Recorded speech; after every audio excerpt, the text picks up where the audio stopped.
Shalom a todos, bienvenidos al nuevo estudio de la comunidad Bnei Olam. Vamos a continuar con el estudio que iniciamos hace una semana de las raíces judías del Evangelio. Vamos a plantearnos algunos temas más. Eh, este tema lo ideal es que lo vayamos desarrollando poco a poco. Les invitamos también a todos los que vean este video que entren en nuestro grupo de estudio de Torah al Pi Yeshua. Allí tenemos eh, varias series de estudio y entre ellas un curso de discipulado donde también vemos mucho más en detalle a lo largo de dar bastantes clases, ¿cierto? Todos estos temas de las raíces judías de la escritura. ¿Cuál es el fundamento de la escritura? Pero ahora, por ahora nos vamos a plantear algunas preguntas, ¿cierto? Como lo hicimos ya la semana anterior. Algunas cuestiones relativas, ¿cierto? A las raíces judías del Evangelio. Ya que por allí, ¿cierto? En la lección anterior estuvimos viendo un poquito sobre el olivo, cuál era la misión de Israel, cómo partió Israel con la iglesia, con el pueblo judío, a qué identificamos como Israel, qué identificamos como el pueblo judío, ¿cierto? Y qué identificamos como la iglesia, y cómo partió todo esto. De hecho, teníamos una imagen que habíamos visto que aquí nuevamente está.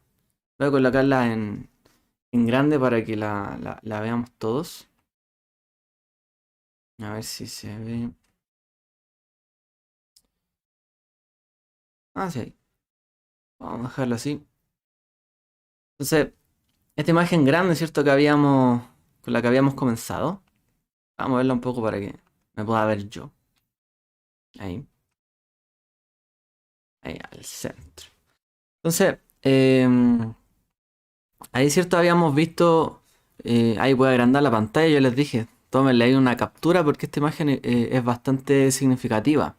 Muestra un poco la historia, ¿cierto? De cómo partió Israel en la figura uno, ¿cierto? A mano, bueno, a la izquierda de la pantalla. En la derecha. No, es la izquierda. La izquierda del video también. Eh, Ahí está Israel, ¿cierto? Israel es este árbol que nace desde los patriarcas hacia arriba. Hay un proceso histórico, ¿cierto? Y se levanta este árbol que es Israel. Ahora, en algún momento de la historia, ¿cierto? Se le empezó a llamar o identificar a Israel como judíos, el pueblo judío. Pero vemos que salieron dos troncos, por así mencionarlos, de una bifurcación, ¿cierto? En este árbol, que es el pueblo judío, que son los descendientes, ¿cierto? De Abraham, y la iglesia, por otro lado, que es injertada en este olivo, en este árbol natural. Ahí pasan varias cosas, ¿no? Vemos obviamente la aparición de Yeshua, que es el tiempo después de sus discípulos, cuando empieza a injertarse, ¿cierto? Todo este pueblo, esta nación. En la historia nunca hubo tanta gente, ¿cierto?, que siguiera el camino de Israel, sino que muchas veces eran contados con las manos. Tenemos el caso de Ruth, por ejemplo, que fue prosélita, ¿cierto?, al pueblo de Israel. Pero en algún momento, ¿cierto?, de la historia, a través de la venida de Yeshua, mucha gente empezó a adherirse a la visión de Israel, a las profecías de Israel, a la escritura de Israel, a la instrucción, ¿cierto?, del Dios de Israel, a adorar al Dios de Israel, a admirar, ¿cierto?, a su Mesías, a su Hijo, etc. Fue injertado allí. Pero en paralelo, ¿cierto?, tenemos al otro lado, ¿cierto?, un poco la historia, a través de la estrella de David que nos identifica a ese pueblo de Israel. Vemos cómo, ¿cierto?, nace, crece como un ente y de a poquito, ¿cierto?, vemos cómo nace un remanente dentro del pueblo de Israel, que son Yeshua y sus discípulos, comienzan, ¿cierto?, a seguir al Mesías, pero viene un injerto, ¿cierto?, que es que ahí aparece como en la cruz, que es este pueblo cristiano. Hay una conexión, esa conexión es a través de los creyentes en Yeshua. Este grupo de judíos, ¿cierto?, que creyó en Yeshua, en su mensaje, en la Besorá, en el Evangelio, y un grupo, ¿cierto?, de gentiles, de gente no judía, se adhiere al pueblo. O sea, a poquito empieza a ser una comunidad gentil creyente en Yeshua, que tenía conexión, ¿cierto?, con el pueblo judío, asistía, de hecho, a la sinagoga en el primer siglo, y la sinagoga, como un dato, ¿cierto?, la sinagoga en el primer siglo siempre era farisea. La sinagoga no era de otra corriente, la sinagoga era farisea. Ellos eran los que hacían el servicio como nosotros, de Torá, de Shabbat, etcétera. En general era así. Habían otras comunidades, pero no se llamaban sinagoga como de esa manera. Ese nombre es propio del fariseísmo. Entonces ellos, porque esa es la línea, ¿cierto? Que Yeshua también comparte. En el fondo Yeshua comparte una gran parte de la doctrina y la teología que el judaísmo comparte. Por eso hoy día también tenemos afinidad con el judaísmo cuando estudiamos muchas veces. Hay una misma raíz también por allí. Entonces el pueblo gentil empieza a ser una comunidad cada vez más grande y llega un momento se separa. Se separa en la historia. Y pasaron cientos de años, 1000 años, más, quizás 1700 años, quizás menos, 1300 años, donde ya hubo un divorcio prácticamente de la iglesia gentil, esa comunidad gentil, del cuerpo, ¿cierto? O del pueblo de Israel, una desconexión muy grande. Entonces, ¿por qué se hace otro esquema? Tampoco podemos decir, ¿cierto?, que la iglesia ha sido desinjertada, ha salido del injerto. No es que estamos diciendo eso, pero sí ha habido una desconexión total del pueblo de Israel. Y, ¿por qué no decirlo, del pueblo judío como tal? De la interpretación judía de las escrituras. Entonces hoy día estamos viviendo la época donde aparece de nuevo, ¿cierto?, una gran comunidad cristiana, gentil, junto a una comunidad judía, y eso que está ahí en gris sería la comunidad de creyentes, que son un puente. Y el dicho de que todo Israel será salvo es que la gran mayoría, ¿cierto? O muchas personas del pueblo de Israel recibirán a Yeshua, ¿cierto? Creerán en él como el Mesías y harán un cuerpo unido, ¿cierto? Junto con todos estos creyentes gentiles, como allí aparece. Pero no aparece unido totalmente, 100%. Porque ya sabemos, así como leemos en la escritura, no siempre la gente obedece, se vuelve. Y no todos lo hacen. Así que bueno, eso habíamos visto. Yo le invito para que cada uno profundice en los aspectos históricos que hay aquí, porque hay bastante que aprender en este sentido. Em, ok, vamos a volver entonces a nuestra, a nuestra presentación un poco más grande aquí. Y vamos a tocar algunos puntos hoy día. No, hoy día por lo menos no vamos a entrar tanto en aspectos doctrinales, no vamos a ir tan lejos, pero sí nos vamos a plantear nuevamente algunos puntos que tenemos que poner en la mesa como para tener claro. ¿Ok? Bueno, en la época moderna, ¿qué es lo que hoy día estamos viviendo? Que es como esa etapa donde de nuevo está habiendo una conexión entre el pueblo judío y la iglesia, que por ejemplo son las comunidades judeo-mesiánicas, como la nuestra. Nuevamente hay una conexión entre judíos y digamos la iglesia gentil. La escritura dice, Pablo dijo, todo Israel, ¿cuál es Israel? ¿Cierto? Como dice la escritura talmúdica, ¿cuál es Israel? Yesh Helek la Olama va. O sea, perdón, Baolama va. Todo Israel tiene parte en el mundo venidero. Es algo similar a lo que dice Pablo, todo Israel será salvo. Pero en la Tanaj, que diga todo Israel será salvo, cuando en la Tanaj se utiliza esa palabra, kol, que es todo, o cada, como cada quien, cada uno, todo el que haga tal cosa, no significa que cada uno individualmente será salvo, sino que la colectividad, sino que el cuerpo como tal, en el cual el individuo también está incluido, será, ¿cierto? Como parte principal será salvo. Y como dice todo, significa que es una gran mayoría. Pero cuando se utiliza este tipo de palabras es como el 50+1, por así decirlo. Cuando incluimos a todo es porque realmente hay una gran cantidad de gente que representa a todo ese, a toda esa, a ese Israel, digamos. Entonces hay una gran cantidad de Israel que será salvo. Pero no dice que cada uno de ellos. No se refiere a eso. De hecho, es difícil encontrar un todo en la escritura que haya sido y todos fueron salvados, redimidos. Siempre hubo un remanente, algo aparte. Entonces, cuando Pablo dice eso, no tenemos que entender que cada uno va a creer y por eso tengo una misión que cumplir y predicarle a cada judío y tratar de convencerlo sí o sí. No, no se trata de eso. Pero en algún momento serán puestos por cabeza y no por cola. Los creyentes, ¿cierto? En Yeshua, en algún momento se convertirán, ¿cierto? Dentro del pueblo judío en cabeza y no en cola, como es hoy día. ¿Cierto? Que hoy día el judaísmo mesiánico es rechazado por el pueblo judío como un judaísmo válido, aun cuando la gente sea judía, aun cuando practiquen la Torá. Entonces, por ejemplo, ¿qué es lo que pasa hoy día? Mucha gente, ¿cierto? De todas las naciones reconoce a Yeshua o a Jesús el Mesías judío.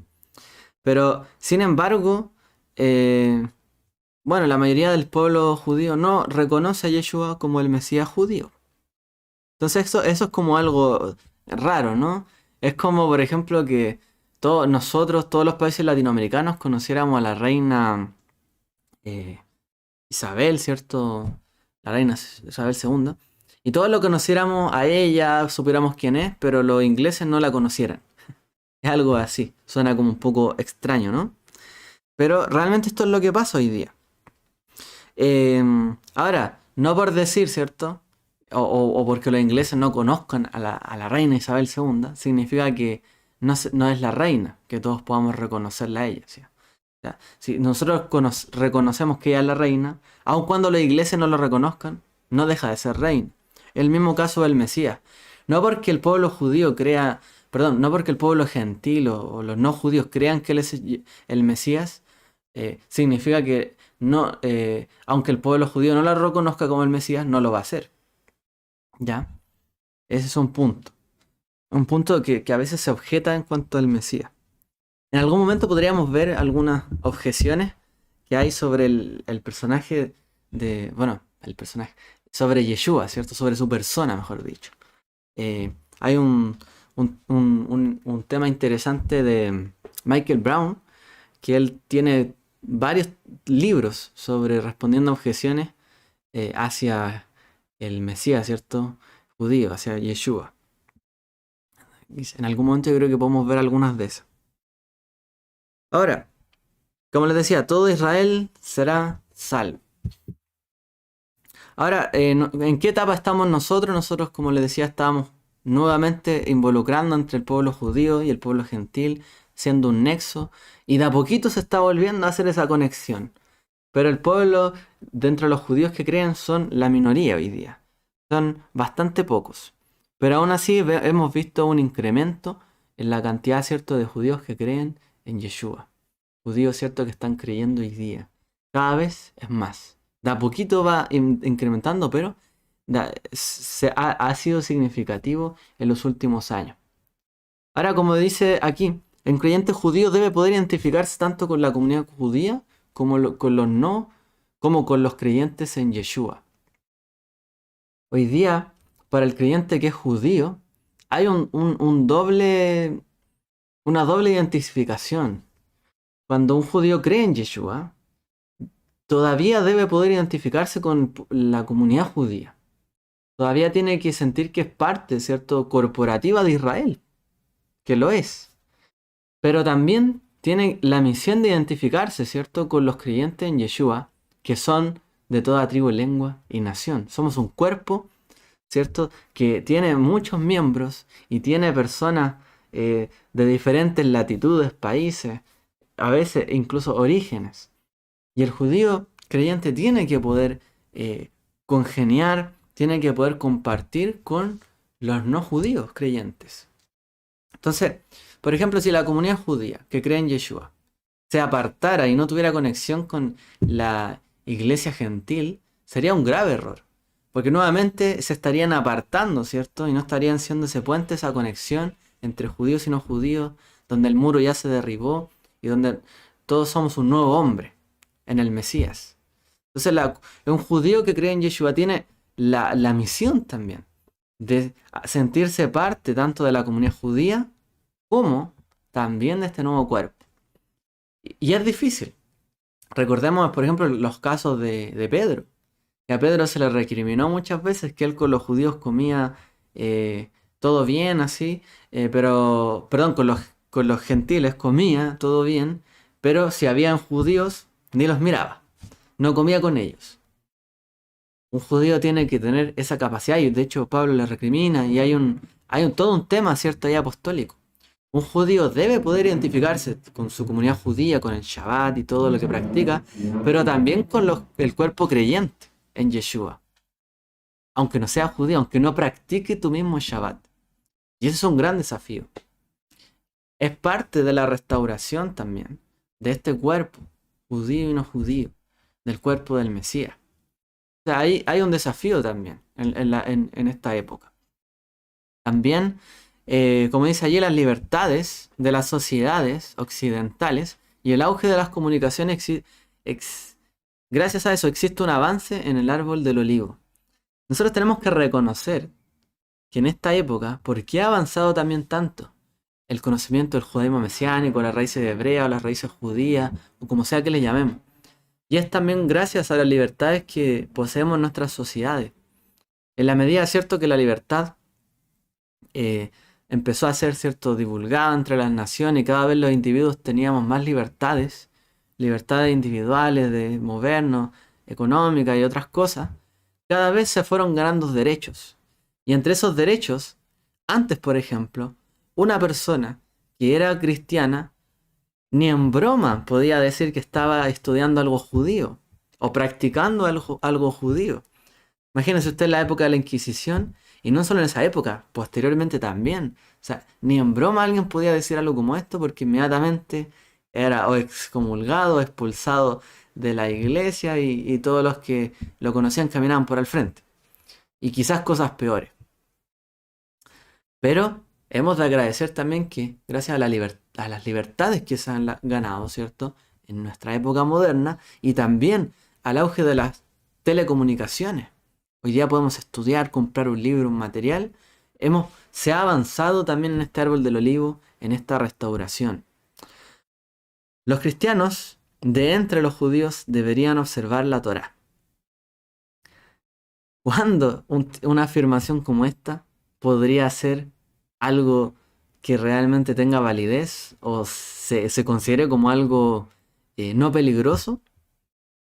Bueno, hasta hace un par de décadas, de hecho, en la mayoría de los países esto ni se conocía.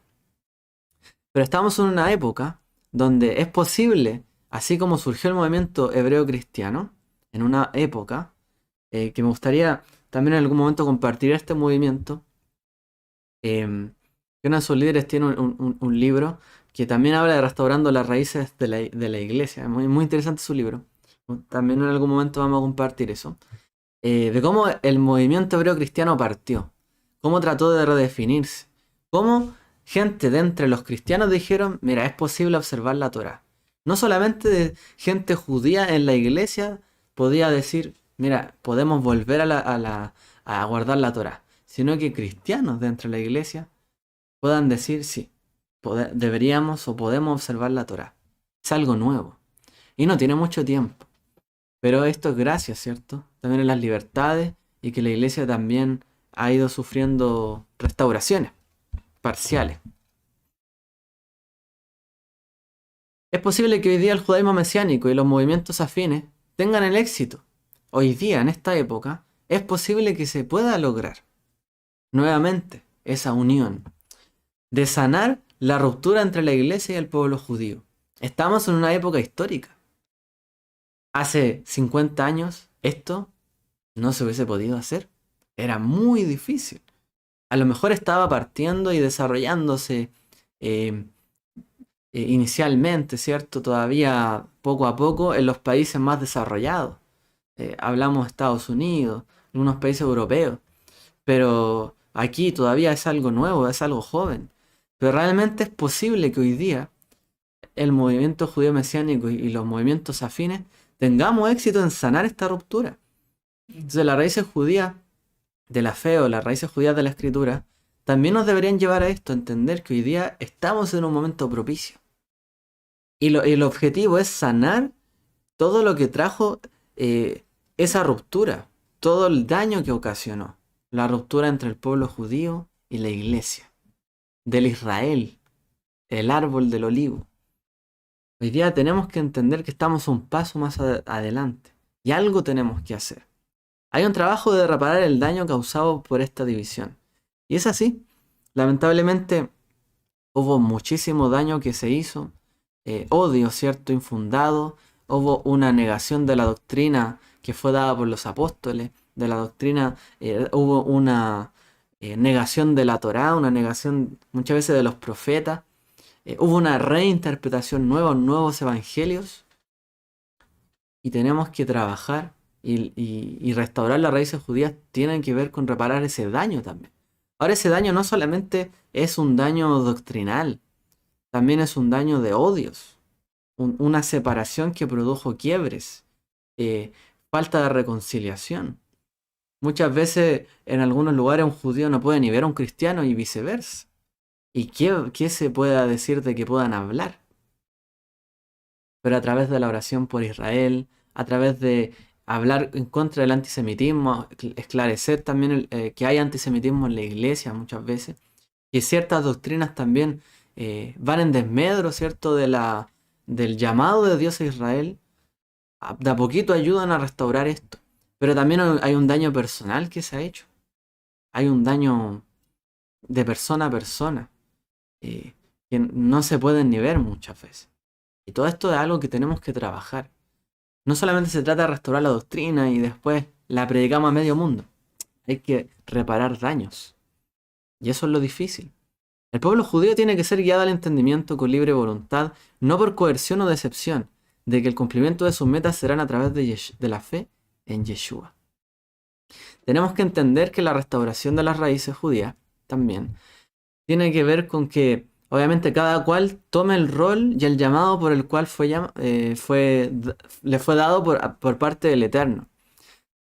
Y el judío tiene que ser llevado o guiado al entendimiento, pero de libre voluntad, no obligándolo a convertirse o a creer, o no porque se ha decepcionado y llega aquí. No es eso, sino que realmente en algún momento el pueblo judío tiene que entender que realmente cuándo se van a cumplir sus aspiraciones proféticas y todo lo que sale en la escritura a través de la fe en Yeshua. Pero no tiene que ser algo forzado porque va a ocasionar más daño nuevamente. Entonces el restaurar las raíces tiene que ver también con que hay un entendimiento y una libre voluntad. Podemos trabajar, pero dentro de las libertades, ¿cierto?, de cada cual. Y no obligando a la gente. Al judío, por ejemplo. Y en cuanto a la iglesia, también tiene que ser llevado a un entendimiento, con libre voluntad, no por coerción o por decepción, de que el cumplimiento de sus metas serán. ¿Cuándo? Cuando elimine cualquier forma de antisemitismo en medio de ella. Y cuando reconozca también que tiene una conexión, una unión íntima con el pueblo judío. Porque su fe viene, ¿cierto?, de las escrituras judías, las escrituras de Israel, el Mesías judío. La interpretación puede ser renovada. Como hablábamos la semana anterior, no solamente hay que restaurar la vida de oración, el fervor de la comunidad del primer siglo.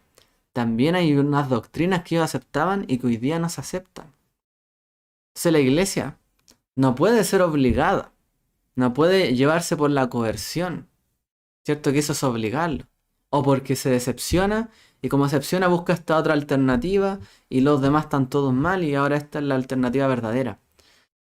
Tenemos que trabajar para que el pueblo judío pueda ser guiado a esto. ¿Cómo? Haciendo una labor, un trabajo, enseñando, explicando, abriendo las puertas, pero no obligándolos. Y por parte de la iglesia también tiene que reconocer su conexión con Israel y eliminar también todo tipo de antisemitismo, porque si no, nunca va a reparar en la doctrina. Y nunca esta unión que vino a ser el Mesías, ¿cierto?, a través de su cuerpo, se va a poder llevar a cabo. Entonces hoy día estamos en un momento crucial para sanar esta ruptura, pero cada quien tiene que hacer lo que le corresponde. y tampoco va a ser algo obligado. Eso lo tenemos que entender. No porque corramos o queramos, como dice la escritura, no es del que quiere ni del que corre. Realmente las cosas van a hacerse. Es en el tiempo del Eterno y en el llamado que Él haga a cada uno de nosotros, nuestra familia, nuestro entorno, etc. Pasemos a otro punto. En cuanto a las raíces judías, todo esto es de raíces judías. Son bastantes temas, en verdad. Por eso les digo, vamos a ir viendo poquito a poquito. Hay otra cosa que tenemos que entender en cuanto a el evangelio como tal, o la salvación, mejor dicho.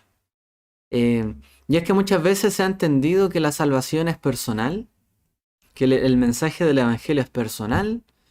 Yo creí, soy salvo, el otro no creyó, bueno, no importa. Pero en la escritura no es tan así, ¿ya? Y es algo que también tenemos que restaurar en cuanto al evangelio. No solamente es algo individual, también es corporativo. Y es algo difícil de entender, muchas veces para la iglesia. Pero es algo corporativo. A lo mejor hoy día se entiende que somos un cuerpo de la gente que ha sido salva, ha creído. Pero el evangelio tiene un mensaje corporativo y también individual. Por ejemplo, ¿cuál es el mensaje del evangelio individual?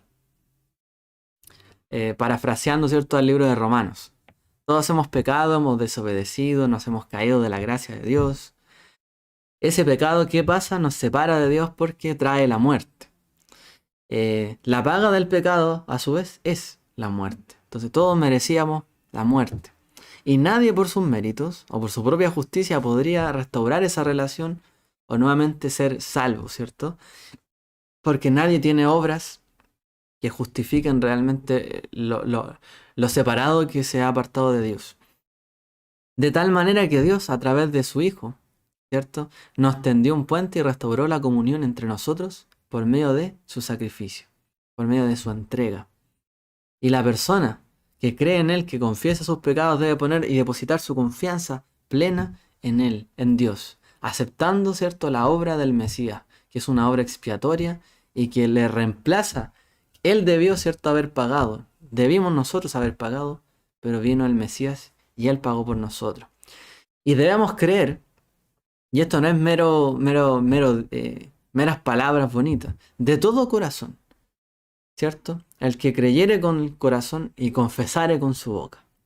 Y creer con el corazón significa, ¿cierto?, que su espíritu puede venir y la promesa hecha, ¿cierto?, en los profetas es que su espíritu vendría a morar en nuestros corazones y pondría su palabra, ¿cierto?, sus mandamientos en los corazones de las personas. ¿Para qué?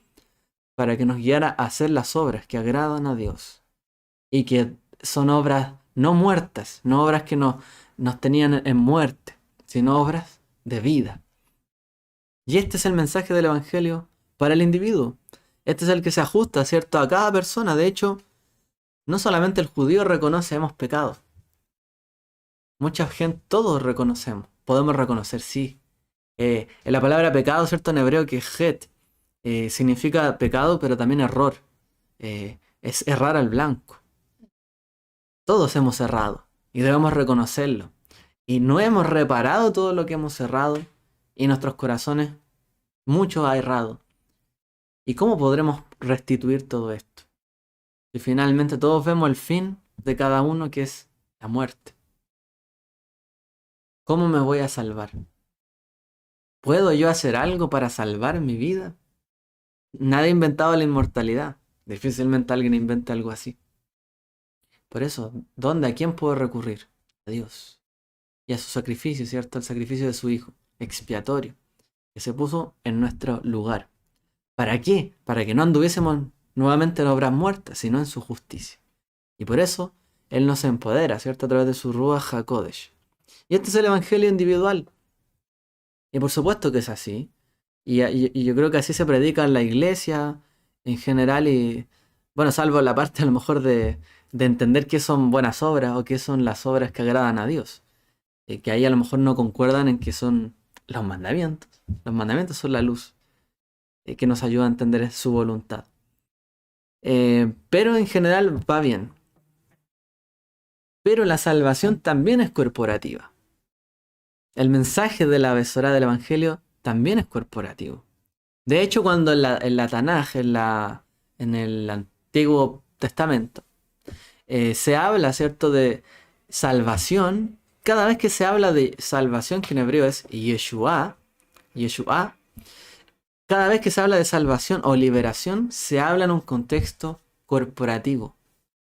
Prácticamente nunca se habla de manera individual, salvo en algunos Teilim, Salmos o algunos escritos proféticos, que dice: tú has sido mi salvación.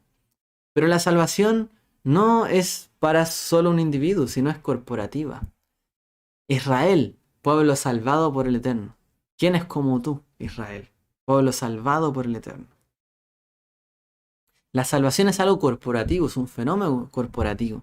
No podemos entender el Evangelio solamente como que cada uno creyó y listo.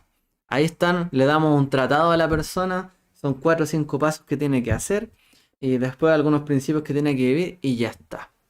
No, la salvación tiene que ver con un involucramiento a un cuerpo, a una colectividad, a algo corporativo. Un evangelio individual es egoísta e inadecuado en el pensamiento judío.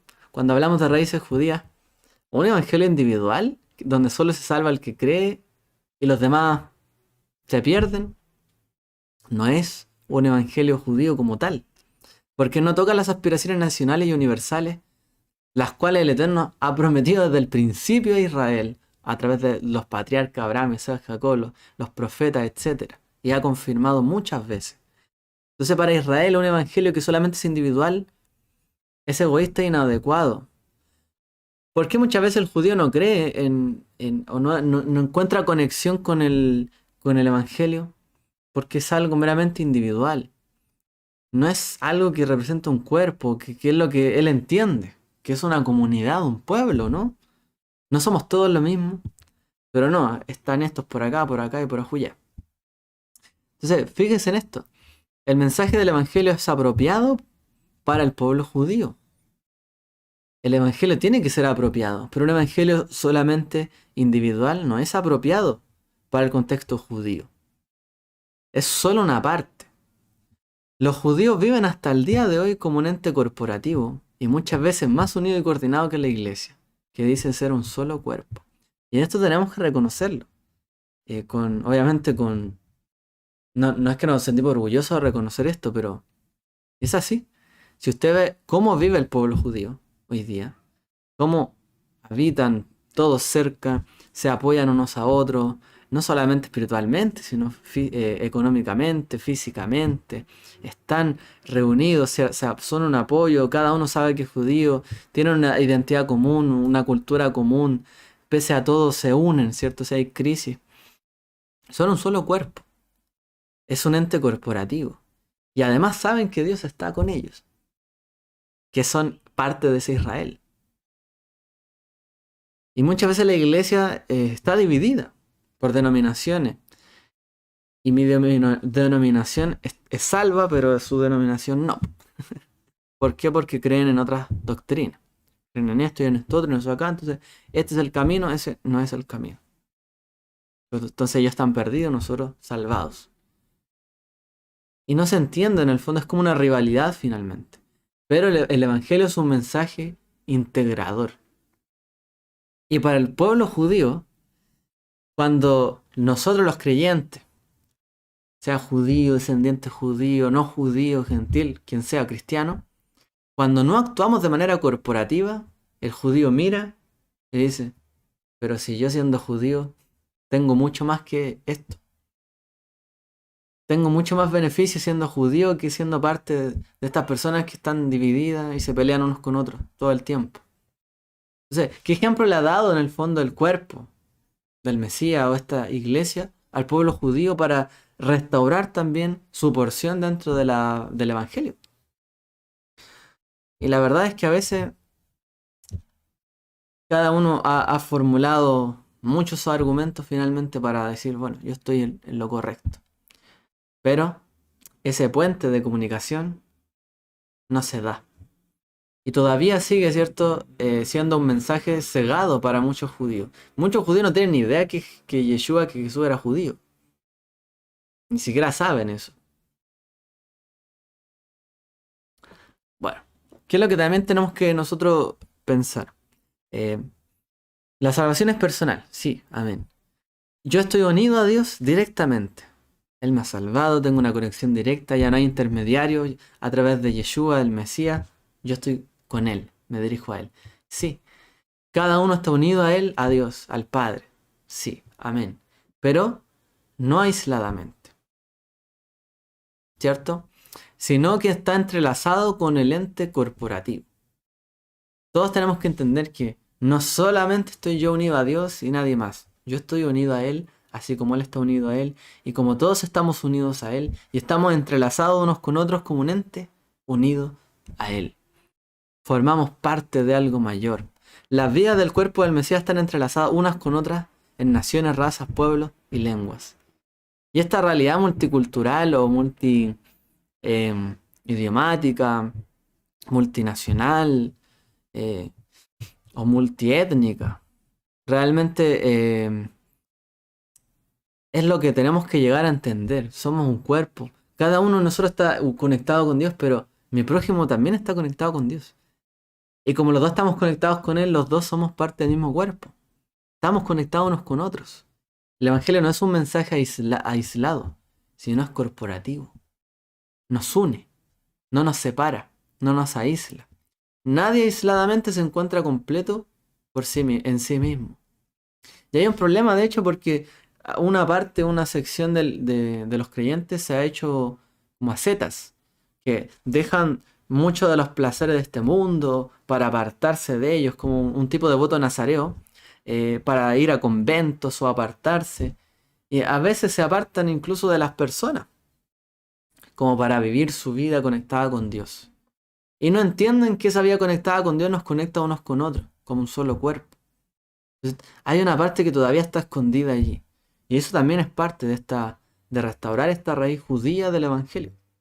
Esto falla en representar la totalidad de las preocupaciones de Dios, de su consejo para todos nosotros, de su múltiple sabiduría para el cuerpo del Mesías. Cuando no estamos unidos y no entendemos que yo conectado con Dios me conecto con mi prójimo, difícilmente recibiremos todo lo que Dios tiene para nosotros. Es como que, piense usted que tiene una persona y a lo mejor le coloca un poquito de agua en sus manos. A la otra persona le coloca otro poquito de agua en sus manos. Y así. Si cada persona colocara, ¿cierto? Todos unidos, esa agua en un lugar, probablemente haría una gran piscina, un gran lago. Pero el agua que tiene cada uno aparte no logra hacer eso. Si no trabajamos juntos, difícilmente vamos a lograr tener todos los dones, ¿cierto? Que Dios quiere darle al cuerpo del Mesías. O sea, mientras no restauremos también esta unidad judío, gentil, de naciones, de raza, de pueblo, y no nos logremos entender, pues la gracia de Dios todavía no va a manifestarse de la manera en que lo puede hacer. Por eso es tan necesario restaurar, ¿cierto? Las raíces de la fe que nos llevan a conectarnos con otros. Para finalizar, otro punto de restaurar, ¿cierto? Las raíces judías de la fe es que entendamos también que Yeshua se identificó y siempre se identificó con Israel. Yeshua, Jesús, no es un ente aparte. No es el Hijo de Dios y su pueblo no lo recibió, pero sigue siendo el Hijo de Dios y no siendo judío o parte de Israel. Yeshua sí se identificó con Israel, y si Él se identificó con Israel y nosotros nos identificamos con Él, obviamente nos tenemos que identificar todos, ¿cierto? Con Israel. Ahora, ¿de qué manera lo hizo? Y vamos a explicar, ¿cierto? Esto es lo último que vamos a ver hoy. Plantearnos algunos puntos en la mesa. Literalmente aquí, en la mesa. Permiso, ya.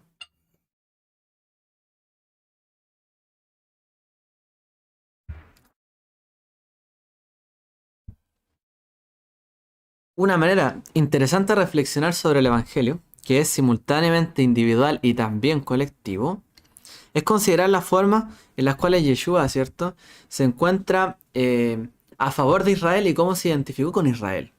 Porque si Yeshua, o si toda la salvación fuera algo personal, Yeshua predicó a su generación para que no se perdiera, para que supieran que venía todo el desastre, ¿cierto?, de Roma. Les habló, de hecho, hoy día leímos en la Brit Hadashah realmente la advertencia dura de Yeshua. O sea, ustedes no piensen que si no se arrepienten, su fin va a ser mejor que el de estos otros, porque va a venir destrucción para todos. Y así vino a Jerusalén la destrucción. Entonces, Yeshua no solamente les advirtió y dijo, ya, me lavé las manos, ya les prediqué y listo. Yeshua se siguió sintiendo siempre aparte de Israel y únicamente y unido siempre con Israel, a la espera, ¿cierto?, de volver también por el Israel. Al igual que el individuo se pone su fe en Yeshua y es unido, ¿cierto?, a él, y es sumergido, bautizado en todo lo que Yeshua es, incluyendo en su muerte y en su resurrección, para que toda la naturaleza pecaminosa de nuestras personas sea estimada como muerta y una nueva naturaleza venga a nosotros, ¿cierto?, a través de su Espíritu Santo como algo vivo. Así como nosotros mantenemos una identificación con el Mesías, también, ¿cierto?, el Mesías se identificó de manera íntima con Israel y con la nación de Israel corporativa, el olivo. Él también se consideró Israel. Eso es lo que vamos a ver y lo que vemos allí en los versos que vamos a leer. En el Nuevo Testamento uno puede encontrar este conocimiento primeramente en Mateo 2.15, que aquí aparece, vamos a leer, y donde dice que Yeshua fue llevado a Egipto. Como dice allí, en la parte inferior, dice, y él levantándose tomó de noche al niño a su madre y se trasladó a Egipto y estuvo allá hasta la muerte de Herodes, hasta que se cumpliera lo que el Señor habló por medio del profeta diciendo, de Egipto llamé a mi hijo. De Egipto llamé a mi hijo. Una palabra, ¿cierto?, del libro de Oseas, del profeta Oseas 11.1. Pero sin embargo, ¿cierto?, el contexto es que el profeta Oseas habla claramente sobre, sobre la nación de Israel. Oseas habló en su libro sobre la nación de Israel, no sobre un Mesías. Entonces, ¿por qué el libro de Mateo menciona estos pasajes cuando en realidad se está refiriendo a Israel?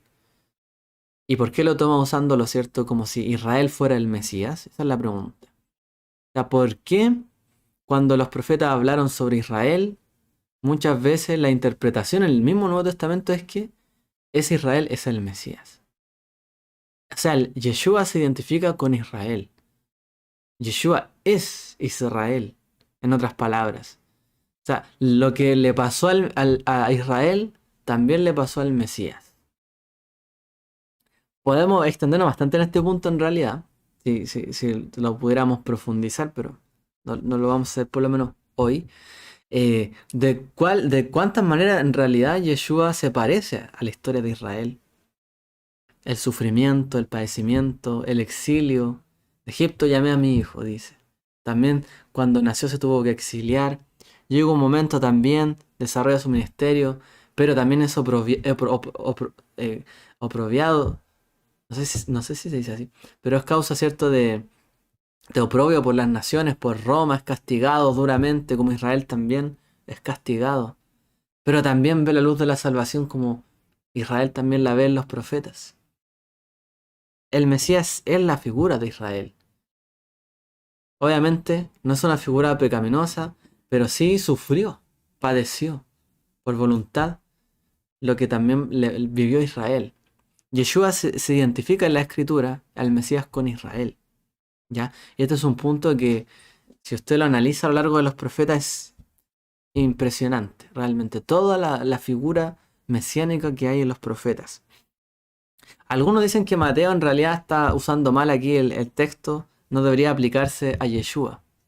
Pero realmente debemos entender estas palabras como lo que se llama en hebreo un remes, una pista, una clave, una alusión. No está diciendo literalmente que él llamó al hijo, ¿cierto?, de Egipto y ya. Porque de hecho el sentido literal de Oseas habla sobre, o bueno, o como aquí aparece en Isaías también. Leamos este verso de Isaías que también nos conecta con el verso de Oseas.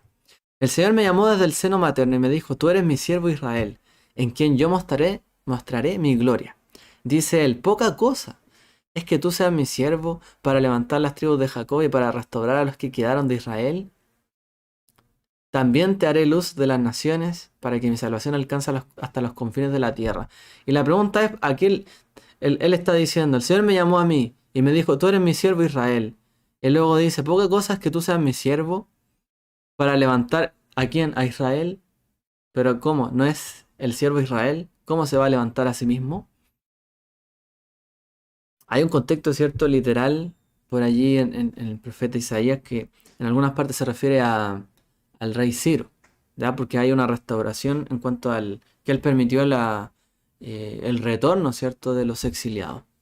Pero en un sentido profético y profundo que está hablando allí. Le está diciendo, Israel, ¿tú vas a restaurar a Israel? ¿Quién es el siervo entonces? Y esta es una gran pregunta porque en Isaías, ¿quién es el siervo?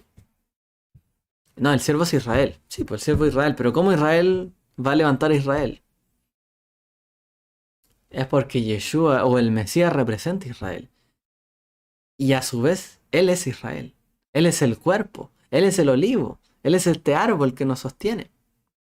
El Mesías en quien estamos sostenidos. En quien se sostuvieron los profetas. En quien se sostuvieron los patriarcas. En la fe. De que vendría, ¿cierto? También este Redentor. De que el Eterno cumpliría sus promesas. Y todos nos afirmamos del Mesías. Él es este Israel del Eterno, ¿cierto? El Israel del Eterno. Entonces, ahí hay una doble alusión que vamos a explicar brevemente. Entonces, ahora, tal vez Mateo entonces está haciendo algún tipo de midrash diciendo que el Mesías, eh, eh, él tiene un trato con Israel. Bueno, en realidad no está usando un remes, una clave, donde Israel es llamado hijo de Dios. Israel se llama, tú eres mi hijo, tú eres hijo de Dios, y así se le identifica muchas veces. Y en la Torá, ¿cierto? Por ejemplo, en Éxodo 4:22 se le llama, Israel es hijo de Dios. ¿Quién es el hijo de Dios? Israel, en la escritura. Cuando nosotros, a lo mejor en el contexto, o en un contexto cristiano, decimos, ¿quién es el hijo de Dios? Bueno, Jesús. Pero ¿quién es el hijo de Dios en el contexto de la Tanaj? Israel. Israel es el hijo de Dios. ¿Y cómo se le llama al Mesías? El hijo de Dios. Los títulos que se le dan al Mesías son los títulos que se le dieron a Israel, las promesas que se le hicieron al Mesías, el cumplimiento, el levantamiento que se hizo al Mesías, la resurrección que se le dio al Mesías, es la resurrección prometida de Israel, es el levantamiento y la gloria que el Eterno prometió a Israel, etc. ¿Ya? Entonces eso no lo podemos desconectar nosotros. La clave, ¿cierto?, es que obviamente el Mesías es hijo de Dios como Israel es hijo de Dios, como leemos en este verso, por ejemplo. De esa manera, ¿cierto? El Mesías es equiparable a Israel. El Mesías es parte. Y representa totalmente a Israel. Esa es la idea del cumplimiento. La idea de que uno es para todos, es como la idea de que este concepto aplica tanto a Israel como al Mesías, es encontrada a lo largo, ¿cierto?, de los profetas. Y a veces esta doble aplicación de la profecía es para bendición, pero a veces también es para aflicción. O sea, a veces este siervo sufriente tiene gloria, honor, pero este siervo que es Israel sufre, es afligido, es castigado, es azotado, como en Isaías 53, por ejemplo. Entonces este siervo que es Isaías, ¿cierto? De hecho, esta es una gran discusión con el pueblo judío de quién es ese siervo. Porque nosotros lo aplicamos al Mesías y ellos, no, es Israel. Para tratar de evadir que Yeshua cumpla con estas características. ¿Ya? Entonces, ¿acaso Israel puede restaurar al remanente de Israel? ¿Israel se puede restaurar a sí mismo? ¿Quién es la luz a las naciones? ¿Cierto? Bueno, obviamente, ¿qué es lo que piensa Y ahora pongamos el caso del pensamiento. ¿Qué es lo que piensa el pueblo judío? No, ese siervo es Israel. Israel es el que va a traer, ¿cierto? Restauración. Israel es el que va a levantarse, el que va a brillar en las naciones. ¿Y qué dice la iglesia o el cristianismo? No, Él es el Mesías. El Mesías es la luz del mundo, como Él dijo, yo soy la luz del mundo. El Mesías es el que trae restauración. El Mesías es el que cumple, ¿cierto? Con este papel. Pero lo cierto es que se aplica a los dos. Y parte de la restauración de las raíces, ¿cierto? De la fe, tiene que ver con entender que la luz del mundo no solamente es el Mesías. El que va a restaurar a Israel no solamente es, por así decir, el Mesías, sino también es Israel mismo. Porque cuando Israel es restaurado, un remanente restaurado, somos llamados todos parte de Israel. Y estamos restaurando también a su pueblo. La misión que le dejó Yeshua a sus discípulos es esa, restaurar a Israel, ser luz para Israel, así como Él es luz.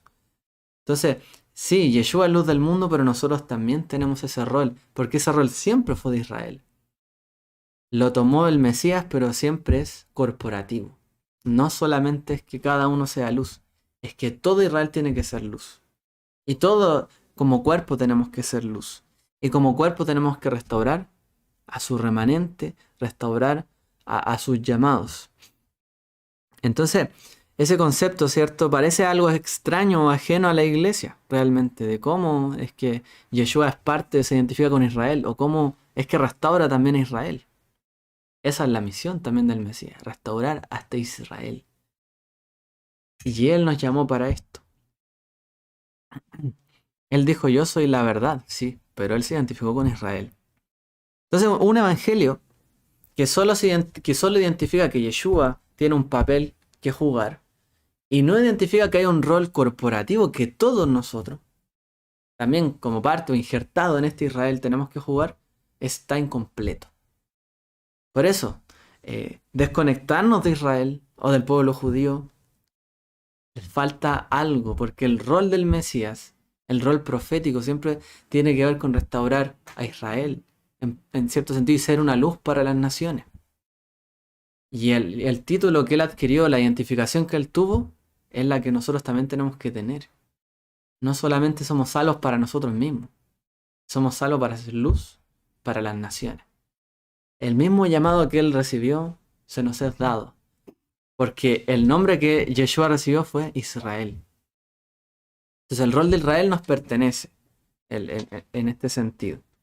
¿Ya?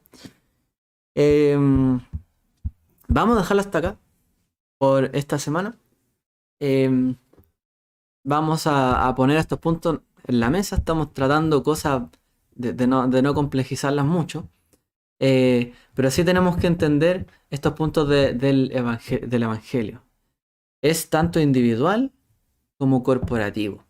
Porque en la escritura se identifica una misión del siervo individual, pero que también representa al corporativo. Y todos, ¿cierto? Somos parte de un cuerpo.